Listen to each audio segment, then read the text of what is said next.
Hi there, I'm Virginia Lindsay of Ginger Cake Patterns and Design, and today I'm going to show you how to make some oven mitts.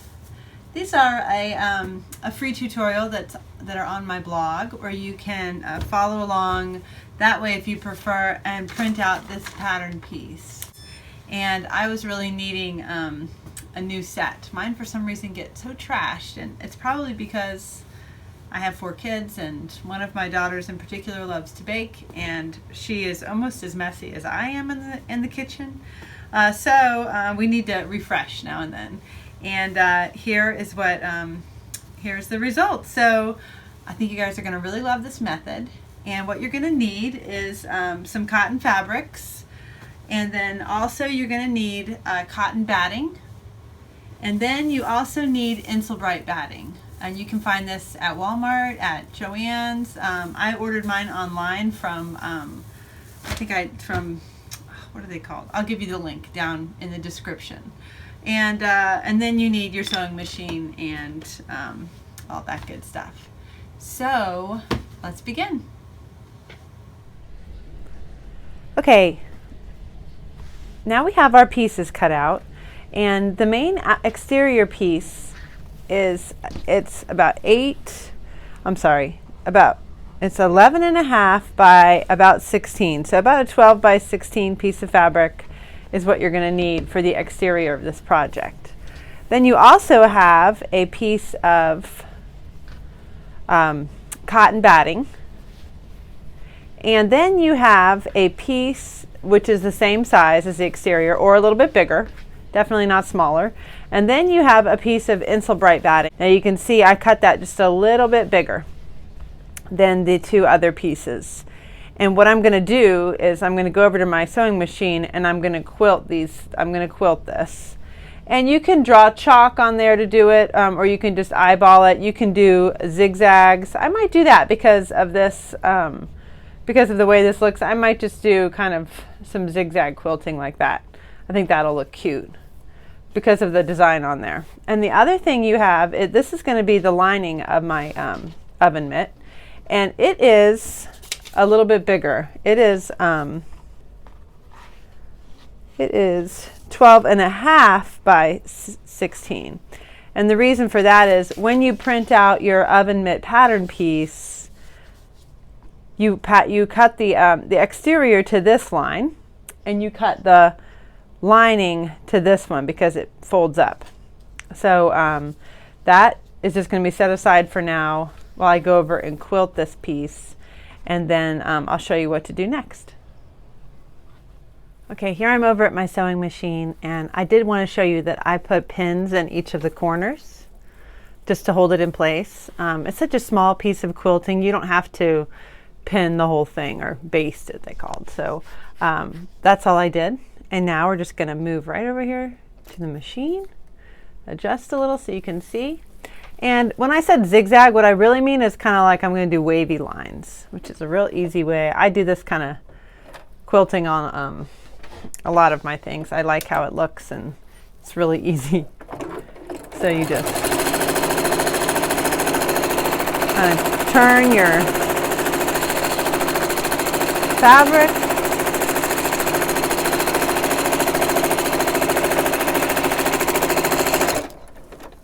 and then just start again. I'm going to actually make my stitch a little bit longer because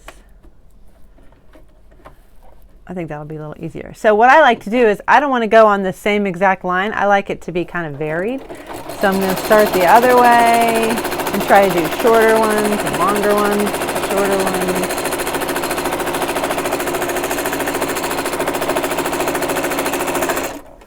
And doing that, if you can see how those 2 look, it's hard to see on the dark fabric, but that gives it a more varied look, and it kind of, you know, you don't have to, this is a great way to start if you're kind of a new at quilting. Is just quilting can look random and still look really good as long as you're going by a little bit of direction.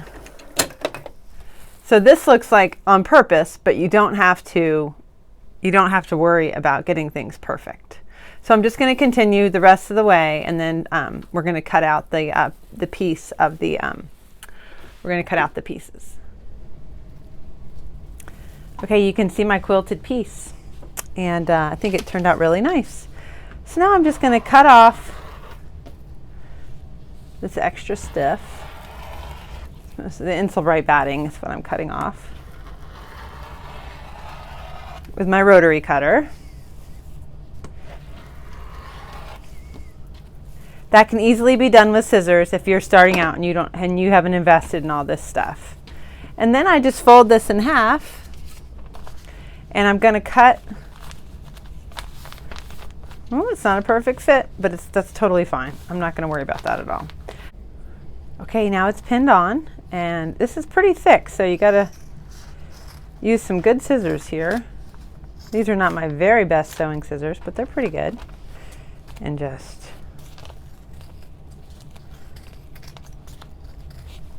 cut off this extra. Now you could technically quilt it in this shape that I'm going to show you in just a minute, but I don't like to quilt in those kind of random shapes.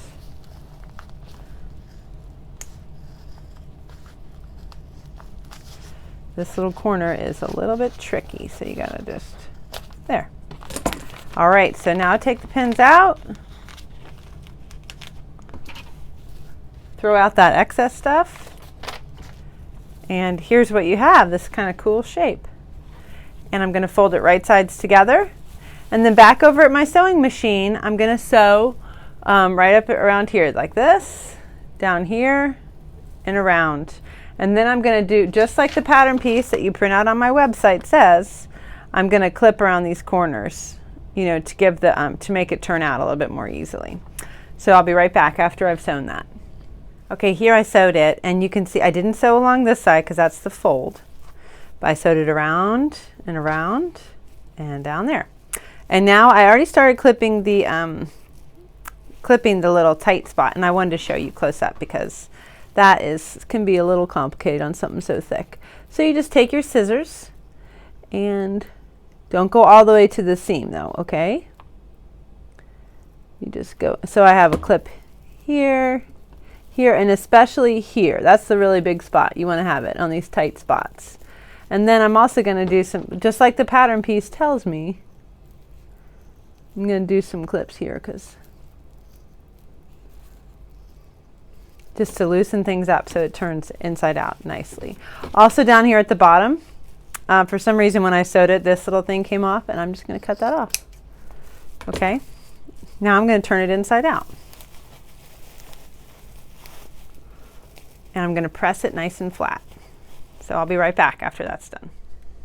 Okay, so that was sewed and then turned inside out. And one thing I wanted to show you is that when you know this, it's kind of nice for this to be fairly fitted, but you need to, because it gives you more control when you're pulling things out of the oven, but you need to go ahead and trim down the seam allowance because that can be really thick and bulky in there. So trim it out pretty good, and then your thumb piece should look more like, you know, should look like this on the interior. See if you can see how you know, there's not a whole lot of, like this is the regular seam allowance for every place else, but I really took my scissors and trimmed it down there at the thumb so that you had a little bit more space in there. So the next thing we're going to do is just cut out this piece. This is the lining, and this is going to be so easy. You're going to love it. So you cut this out.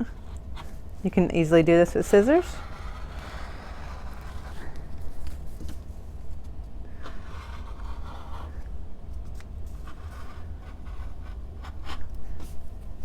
And when I make I'm just going to use scissors to cut this little funny corner. I usually give this a pretty generous seam allowance because, again, there's a lot of bulk in there with inside here with all these layers. So I might give it a good, you know, make sure that you follow what they recommend, which is a little bit, you know, more than, that might be about a whole, that is a 1/2 inch seam allowance. Not quite, 3/8. So I'm going to do this seam allowance, I'm going to sew this together and then be back, and we're going to finish it up real quick. Okay, here the lining is almost ready to be inserted into the exterior piece. I wanted to show you a couple things. I did exactly like I said, where I sewed it along the, just like in the pattern piece. But then I also went ahead and clipped the corners, just like in the big one. And I took off some of the extra, the seam, you know, extra bulk. And I'm going to go ahead and do that here in the corner too. I clipped I already clipped this corner, but I'm going to take out some of this bulk too, because it's kind of easier to clip it when it's a little longer, in my opinion. And then along the side too, I'm going to just take out the bulk. Another thing I did was I went ahead, while I was over, my ironing board is right next to my sewing machine, so I went ahead and I pressed open just this little part of the seam here, right here, and then I pressed it under about a quarter of an inch, and then again about a full ½ inch. So this is what it looks like right now. And if you see on the pattern piece, you have this dotted line, and that's because we're making this cuff to fit on the bottom of the oven mitt. So now I have it ready. I already have the cuff created. I'm going to just slip it right inside the oven mitt. It's a nice fit because I paid attention to seam allowances and everything. And you see right down here, you can just come over the side.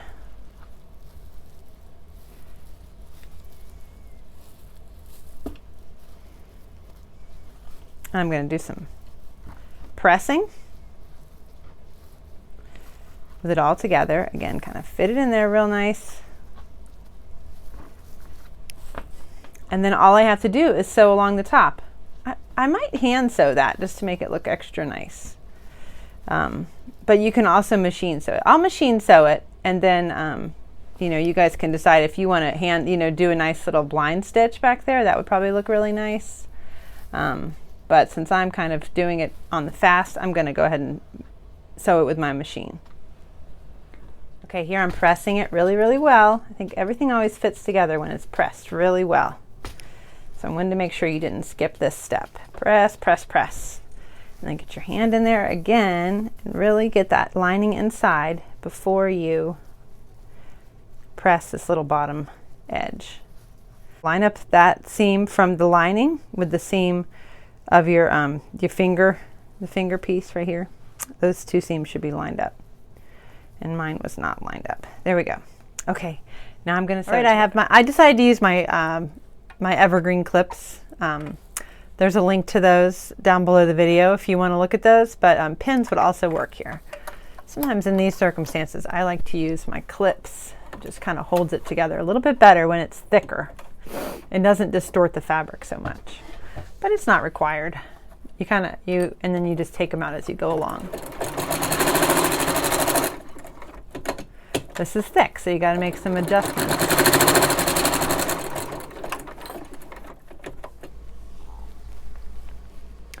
Okay, so take two. I decided I didn't like how that looked, and I wanted to try the hand sewing look instead. So I'm going to do a hem stitch here. And the way you do a hem stitch is you have it, I've already done a couple stitches, but you have it knotted back here, and then you pull it through so that it's just on the tip, and then you sew close in, and you can go pretty far back here and then come up again, just on the tip right there. So it's kind of an invisible stitch, but it's nice and sturdy. So that's how you hem, and you can just hem this little layer right on here. I'll put a link to a more kind of, it's a fast way to do this stitch, and it's pretty sturdy. I'll link down below to a better tutorial, to another tutorial if you're having trouble following mine. Okay, so here they are. I made two. I made a second one because you got to have matching oven mitts. And again, I went ahead and I hand sewed the base on, and I think that looks really nice. I think I would recommend that if you have the time. It really only took a few minutes once you get that hem stitch going, and you can see those little tiny stitches, but really not bad. I love them. Okay, so that's it. I hope you guys get to make some cute oven mitts, And hopefully next week I'll show you how I make some pot holders to go along, and then I can just get rid of all those old ones. Thank you for watching, and please follow along, subscribe on my YouTube channel, and visit my pattern shop at Ginger Cake Patterns. And I'll see you guys soon. Bye-bye.